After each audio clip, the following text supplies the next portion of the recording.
This is part 3 of the SSIS integration packages overview. I'll be discussing the new OLS product package. So if we go to the development server here, we can take a look at the file that it processes.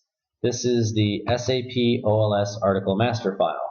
And I've opened these up side by side so you can see that the format is the same as the SAP article master file, which is the one that is processed by the product package. Now, if I actually open up the OLS product package, you'll notice that the product package and the OLS product package look very similar, and that's because the OLS product package is essentially based on the other package. They're exactly the same in terms of how the validating product data sequence runs. Again, the only differences are the SAP OLS article master data source is different than the SAP article master data source used by the product package. They both update the same table. So if I go to SQL_product catalog and look at the connection string, you'll see it's still updating the NSLC_product catalog. And if I go to the importing data sequence and take a look at what the updating product data flow is doing, it does the exact same thing as the product package. So if I took a look again at the product package, look at the updating product data, I will see that we're doing the same thing. The only difference is in what the value is of online article that's passed into the stored procedure. In the product package, we set it to 0 because all of the inventory items that correspond to articles that are parsed by this package are not available for, or the business doesn't want to sell them online. They're not supposed to be available for purchase. So those items are not supposed to show up in the search result. The SAP_OLS article master file, on the other hand, is intended to contain articles that the business does want to sell online. And so if we take a look at the difference in this flow, we set the value for isOnlineArticle equal to true. And what does that do? If we take a look at the database here, I've given you an example here of what the product package does. So the first product package that runs, it only deals with non-online articles. And so you can see available for purchase is set to false. Inventory properties are set to disabled for status. The on-hand quantity is 0. And isOnlineArticle is set to false, right? Once this item runs through for the OLS article master, available for purchase is still set to false because we haven't checked the inventory yet. That will happen in the package that runs right after this one. And in the inventory properties section, the only difference between an item in the SAP article master and an item in the SAP OLS article master is the setting of the isOnlineArticle flag. And this is set to true, right?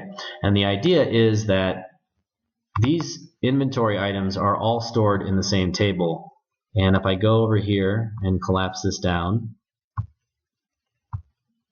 the way these two packages work is they use the same stored procedure and they update the catalog products table the same. So the real purpose of them is to just insert article data, either updating it or inserting it. Items that are in this table will still show up in the search results regardless of whether or not a isOnlineArticle is set to true or false. The only item that controls that is the property called isVisible, right?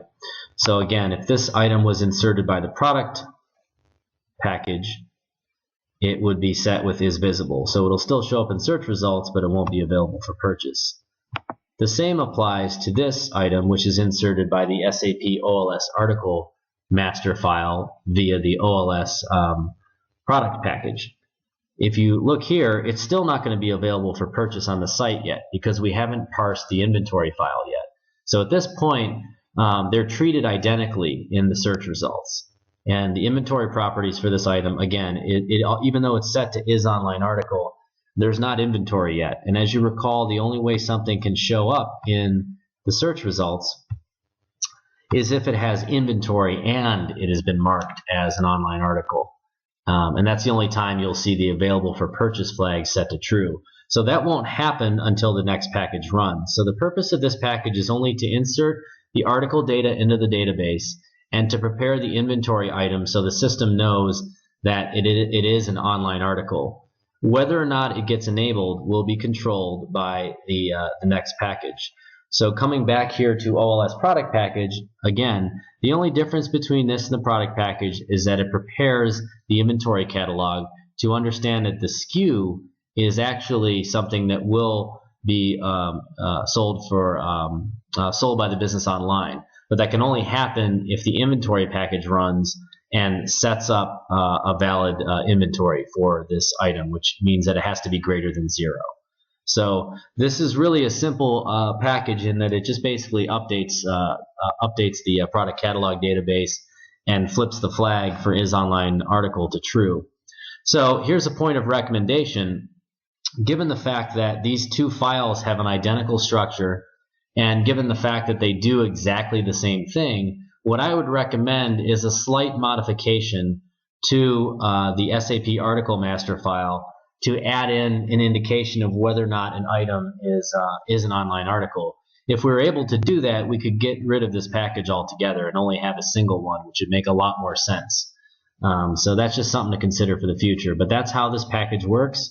Again, they're very similar. The only difference is the setting of is online article is set to true.